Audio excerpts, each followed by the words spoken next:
है ना। नमस्कार साथियों, स्वागत है आप सभी का अंकित इंस्पायर्स इंडिया पर। और आज अंकित इंडिया से नेपाल आया हुआ है पशुपतिनाथ जी के दर्शन करने के लिए। दर्शन ले लिए हैं और उसके साथ साथ अब मैं पोखरा की लेक में बैठकर इस वीडियो को शूट कर रहा हूं। साथियों, आज जब मैं इस सेशन को शूट कर रहा हूं, आज का सेशन अपने आप में बड़ा इंटरेस्टिंग है। इंटरेस्टिंग इसलिए है क्योंकि इंडिया पर हाल ही में ट्रंप ने टैरिफ अनाउंस कर दिए हैं। लेकिन इससे भी ज़्यादा इंपॉर्टेंट ये है कि क्या ये केवल इंडिया पर अनाउंस हुए हैं? आंसर है नहीं। इंडिया के साथ साथ वर्ल्ड पर टैरिफ अनाउंस हुए हैं। अमेरिका ने अपने 2 अप्रैल को लिबरेशन डे के रूप में अनाउंस किया है। अब यहाँ पर एक बात ध्यान रखने की है, सर सेशन 3 अप्रैल को जा रहा है, आप आज कह के बोल रहे हो, तो मैं क्लियर कर दूं, अमेरिका 2 अप्रैल जब सेलिब्रेट कर रहा था, इंडिया में सुबह के 1:30 बजा हुआ था। तो सुबह इंडिया का 3 अप्रैल, मैं इसलिए आज के रेफरेंस में आपसे ये सारी बातें कर रहा हूं। तो क्या रहा इस पूरे खेल में? आज के सेशन में इस विषय पर चर्चा होगी, क्योंकि केवल भारत ही नहीं, वर्ल्ड की टॉप इकोनॉमीज पूरी तरह से हिल गई हैं। हिल इस बात पर गई हैं कि ट्रंप ने किसी को भी नहीं बख्शा, यहां तक कि दोस्त ना रहा।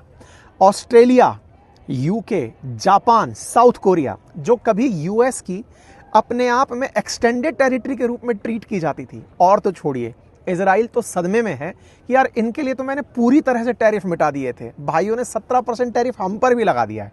तो इंटरेस्टिंग है वर्ल्ड के साथ यूएस का ये ट्रीटमेंट। और मैं इसे ऐसा देखता हूं, जब वर्ल्ड में एक साथ टैरिफ आ ही रहा है तो किसी को कोई एडवांटेज मिलने वाला नहीं है। और जब एडवांटेज नहीं मिलने वाला है तो ओवरऑल यूएस के अंदर इन्फ्लेशन बढ़ेगा, दुनिया के अंदर मार्केट की सेल्स पर खासा फर्क नहीं पड़ेगा।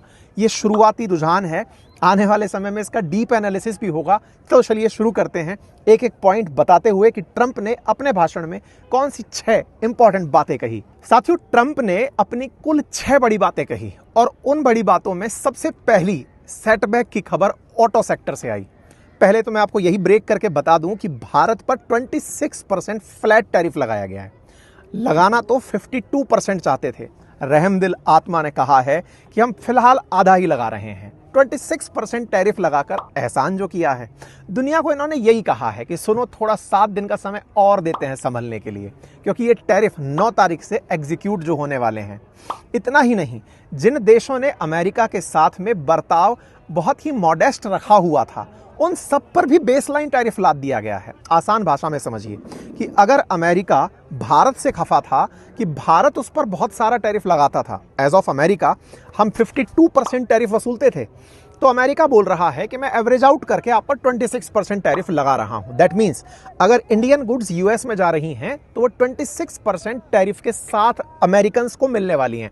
दैट मीन्स अमेरिकन्स को ये महंगी मिलने वाली है। मुझे ये समझ में नहीं आ रहा कि अमेरिकन्स जिस बात की बहुत ज़्यादा खुशी मना रहे हैं कि अमेरिका की जीडीपी बड़ी होने वाली है, इस बात को ऐसे समझिए कि वो पैसा अल्टीमेटली अमेरिकन्स ही देने वाले हैं। आसान करता हूँ, आज एक बात सोचकर देखें कि मेरी गवर्नमेंट यानी कि इंडियन गवर्नमेंट इस बात की खुशी मनाए कि अंकित को ये जो चश्मा मिला है ये 5,000 रुपए का है। अब से अंकित को ये 6,000 रुपए का मिलेगा। अंकित को 6,000 का मिलेगा, गवर्नमेंट को 1,000 रुपए मिलने वाले हैं। अमेरिकन्स इस ट्रंप के काल में एकदम फुलिश एरा जी रहे हैं। ट्रंप जो बार बार कह रहे हैं कि मैं ट्रिलियंस ऑफ मनी कमाकर अमेरिकन्स को लाकर दे दूंगा, एग्जैक्टली हो क्या रहा है? टैरिफ लग रहा है इंडिया जैसे देशों पर जो अमेरिकन्स को सामान बेचते हैं। अब वो सामान वहां जा रहा है, ट्रंप टैरिफ बढ़ा रहे हैं, ओवरऑल अमेरिकन्स को महंगा सामान पड़ रहा है।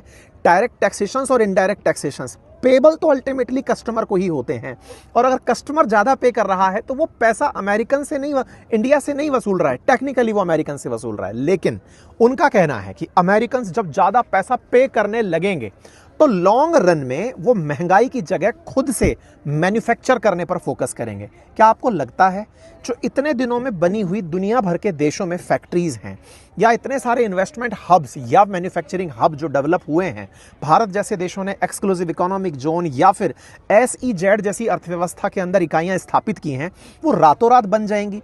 लेकिन ट्रंप का मानना है कि शुरुआती दिक्कतें हो सकती हैं, लेकिन फ्यूचर इसका बहुत ब्राइट होने वाला है। और इस फ्यूचर की ब्राइटनेस को देखते हुए अमेरिकन्स को ये फील गुड दिया जा रहा है कि अच्छे दिन आने वाले हैं। जस्ट लाइक इंडिया कि नोटबंदी की तो है, फायदा देर से मिलेगा, बहुत जबरा मिलेगा।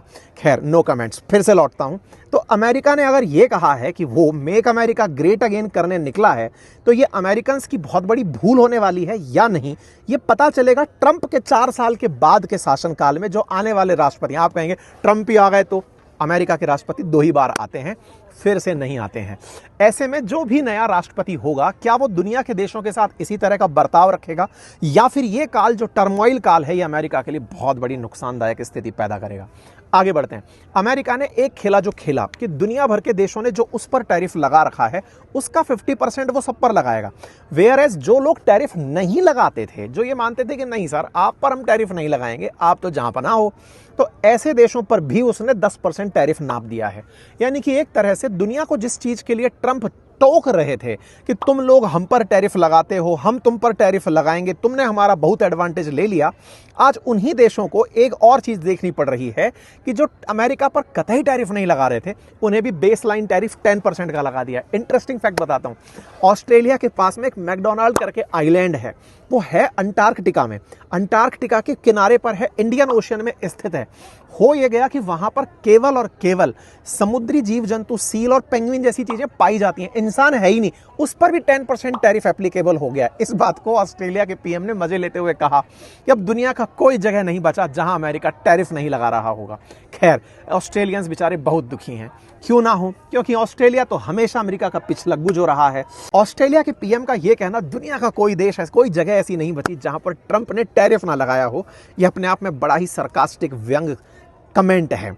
साथ ही साथ यूरोपियन जो देश बचे, उन यूरोपियन देशों का भी ये मानना है कि हम पर टैरिफ लगाकर ट्रंप ने गुस्ताखी की है, हम इसके लिए हमेशा से अच्छे रहा करते थे।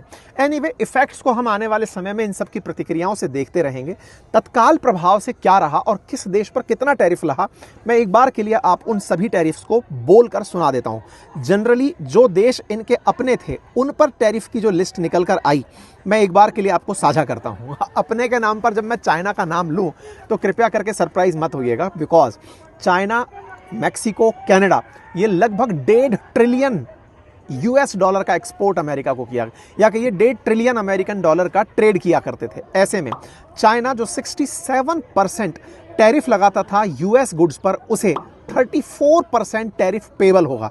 ठीक इसी प्रकार से यूरोपियन यूनियन, जो कि अपने आप को यह समझती थी कि हम तो एक्सटेंडेड अमेरिका हैं, ऐसे में वो भी US पर 39% टैरिफ लगाता था। अमेरिका ने बड़ा दिल दिखाते हुए उन पर केवल 20% टैरिफ एप्लीकेबल किया है। वियतनाम जैसे देश, जो कभी अमेरिका को युद्ध में हराए थे, उन पर 90%, वियतनाम अमेरिका पर 90% टैरिफ लगाता था, उसे बदले में 46% टैरिफ मिला है। इंटरेस्टिंग बात समझिए, ये वो देश थे जो कभी अमेरिका के साथ में ये लाभ लिया करते थे कि अमेरिका हम आपके हैं और आप हमको टैरिफ लगाने दो, सो दैट हम अपने प्रोडक्शन से, अपने इंडस्ट्रीज को बचा कर रखें, आपका कोई सामान हमारे देश में ना आए, हम सस्ता माल बेचकर बढ़िया से आपसे पैसा कमाएं। आपको जानकर आश्चर्य होगा, वियतनाम के अंदर नाइकी के शूज बनते हैं और नाइकी की लगभग 130 यूनिट्स हैं जो वियतनाम में स्थित हैं। मार्केट बुरी तरह क्रैश हो गया है। क्यों? क्योंकि 46% अगर नाइकी के शूज के प्राइस पर सीधा इंपैक्ट पड़ेगा। लगभग 5 लाख वियतनाम के लोग नाइकी में काम करते हैं। ऐसे में प्राइस ड्रॉप, प्राइस का बढ़ना नाइकी के लिए बहुत भारी पड़ने वाला है। ठीक इसी तरह जापान 46% US गुड्स पर टैरिफ लगाया करता था। जापान के साथ उस पर 24% US ने टैरिफ लादा है। इंडिया, जिसके बारे में कहा गया था टैरिफ किंग, ये तो 52% ही लगाता था भाई, ये US ने कैलकुलेट किया है और हम पर फिर 26% टैरिफ लगाया गया है। थाईलैंड 72% लगाता था, उसको आधा करके 36% दे दिया गया है। स्विट्जरलैंड, इंडोनेशिया, मलेशिया, ये सारे वो देश हैं जिनके ऊपर टैरिफ उनके हिसाब से लगाए। एक बहुत इंटरेस्टिंग घटना घटी है और वो इंटरेस्टिंग घटना ये है कि ऑटो सेक्टर पर डेडिकेटेडली इनके द्वारा 25% टैरिफ लगाया गया है। इसका मतलब समझिए कि इन देशों पर जो इनके द्वारा टैरिफ लादे जा रहे थे, उसके आधे टैरिफ लगाए जाएंगे। ये तो हो गया एक रेसिप्रोकल टैरिफ वाला सीन, लेकिन ऑटो सेक्टर के लिए एक्सक्लूसिवली 25% टैरिफ, और आसान करता हूं, 25 plus 26, that means 51% tariff payable होगा अगर इंडिया से कोई गाड़ी अमेरिका बिकने जाती है। यानी ऑटो सेक्टर वर्ल्ड वाइड कहीं भी हो, लेकिन उसके ऊपर टैरिफ पेबल होगा और वो जो टैरिफ पेबल है वो 51% के आसपास पड़ने वाला है। इससे ऑटो सेक्टर को बहुत ज़्यादा नुकसान होता दिख रहा है। हालांकि इंडिया से लैंड रोवर जगुआर करके जो गाड़ी है ये बिकने अमेरिका जाती थी, इसकी सेल्स पर इसका इंपैक्ट दिखाई पड़ सकता है। लेकिन जापान हुआ, साउथ कोरिया हुआ, इन्हें इसका फ्लैट नुकसान होने वाला है, क्योंकि जापान और साउथ कोरिया सालाना 40 लाख से ज़्यादा गाड़ियां अमेरिका में बिकने भेजते थे। ठीक इसी तरह से मैक्सिको के द्वारा बड़ी संख्या में यूएस को गाड़ियां एक्सपोर्ट की जाती थी। यह आने वाले समय में एक बड़ा इंपैक्ट देता हुआ फिलहाल के लिए नजर आ रहा है। अब एक बड़ा सवाल बनता है कि क्या दुनिया के देश अमेरिका के द्वारा लादे गए इस टैरिफ की एवज में अमेरिका पर और टैरिफ लगा देंगे या इतने में ही लग जाएंगे? यानी कि रस्साकसी तो नहीं चलने वाली है कि हाँ भाई साहब आपने हम पर इतना लगा दिया, लो हम भी आप पर लगा रहे हैं। नहीं, जेन्युइनली कोई भी देश अमेरिका पर एडिशनल टैरिफ नहीं लादने वाला है। अमेरिका ने भी ढंग से कैलकुलेट करा के रेसिप्रोकल का नाम भले ही बनाया हो, लेकिन फिलहाल उसने 50% टैरिफ लाद कर दुनिया के देशों को हल्का रिलैक्स जरूर दिया है। हाँ, कहाँ जहां हम सोच रहे थे कि अगर हम 52% टैरिफ यूएस पर लगाते हैं और वो भी हम पर 52 लगा देता तो ये बहुत बड़ा नुकसानदायक होता। 40 लाख से ज्यादा गाड़ियां अमेरिका में बिकने भेजते थे। ठीक इसी तरह से मैक्सिको के द्वारा बड़ी संख्या में यूएस को गाड़ियां एक्सपोर्ट की जाती थी। यह आने वाले समय में एक बड़ा इंपैक्ट देता हुआ फिलहाल के लिए नजर आ रहा है।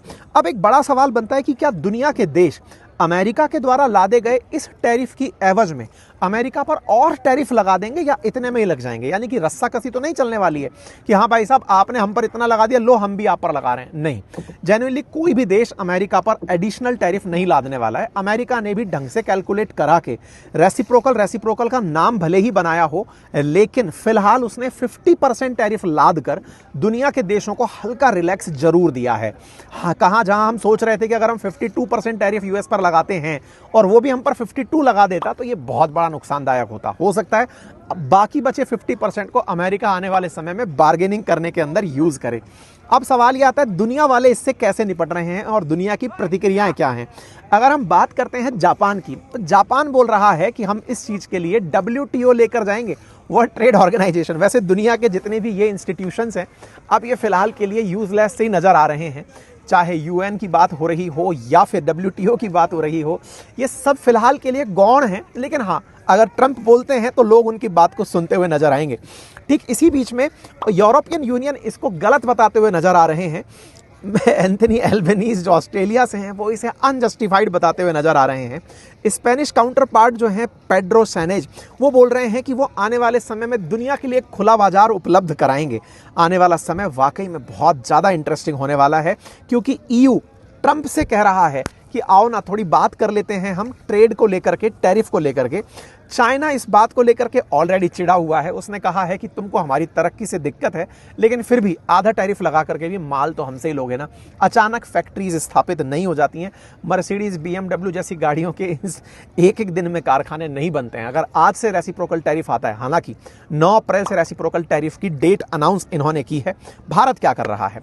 भारत ने बाकायदा इसके लिए कंट्रोल रूम स्थापित कर दिया है और उस कंट्रोल रूम में चेक किया जा रहा है किस सामान पर कितना परसेंटेज हमको लगाना चाहिए, निपटने के लिए क्या करें, कैसे कैसे टैरिफ को और कम करें और इस अपॉर्चुनिटी का लाभ लें। अगर मैं इस पर अपना फिलहाल के लिए तत्काल प्रभाव से ऑनेस्ट ओपिनियन देता हूं तो मुझे नजर नहीं आता कि इससे दुनिया को खासा नुकसान होने वाला है। मैं ऐसा इसलिए बोल रहा हूं क्योंकि कहीं ना कहीं वर्ल्ड में जब सब जगह एक साथ इंपैक्ट एक जैसा आ रहा हो तो उसका इंपैक्ट आप नलिफाई कर सकते हैं। अगर डेडिकेटेड हमें टारगेट किया गया होता, जैसे शुरुआत में कनाडा, मैक्सिको और चाइना को टारगेट किया गया था, बाजार पर उसका असर दिखा था, लेकिन मुझे नहीं लगता लॉन्ग रन में ये किसी के लिए एक मुसीबत बनेगा। और हाँ, तुलनात्मक रूप से इंडिया के लिए ग्रोथ एवेन्यूज इसलिए बढ़ सकते हैं क्योंकि चाइना पर जितना ज़्यादा ये सख्त होंगे, भारत उस जगह की ऑप्शन को काउंट कर सकता है। क्योंकि चाइना के ऊपर जो टैरिफ शुरुआत में लादे थे इन्होंने, वो फेंटेनिल के कारण लादे थे। मैक्सिको, कनाडा पर अवैध अप्रवासियों के चलते लादे थे और फेंटेनिल के कारण लादे थे। भारत को केवल टैरिफ किंग कहकर संबोधित किया था। देखना होगा आने वाले समय में दुनिया इस विषय पर क्या प्रतिक्रिया देती है, बाजारों पर इसका क्या असर रहता है। हमने आपके साथ ये सेशन साझा किया। उम्मीद है आपको हमारा ये प्रयास पसंद आया होगा। अगर आपको ये हमारा प्रयास पसंद आया तो अपनी राय कमेंट बॉक्स में जरूर रखें। पेशेंस के साथ बने रहने के लिए अगेन आपका दिल की असीम गहराइयों से बहुत बहुत धन्यवाद। साथियों, आप जैसा जानते हैं कि इस सोमवार से मेरा हिस्ट्री का डिटेल बैच आ रहा है अपनी पाठशाला पर, जिसमें मॉडर्न, मिडाइवल और एंशिएंट हिस्ट्री आपके साथ डिस्कस की जाएगी बेहतरीन तरीके से, बाइलिंगुअल। अगर आप उसे पढ़ना चाहते हैं तो अपनी पाठशाला ऐप का लिंक कमेंट बॉक्स में दिया हुआ है। और सुनिए, बाजार पर गहरा असर आने वाला है इन सब चीज़ों का। बाजार में इंटरेस्ट रखते हैं तो बातें बाजार की एप्लीकेशन लिंक कमेंट बॉक्स में पिन है, जहां म्यूचुअल फंड हो या स्टॉक मार्केट, अगर आप एंट्री लेना चाहते हैं तो राइट टाइम टू एंटर है। जा करके पढ़ लीजिए ताकि आपकी एंट्री वेस्ट ना जाए। Thank you so much.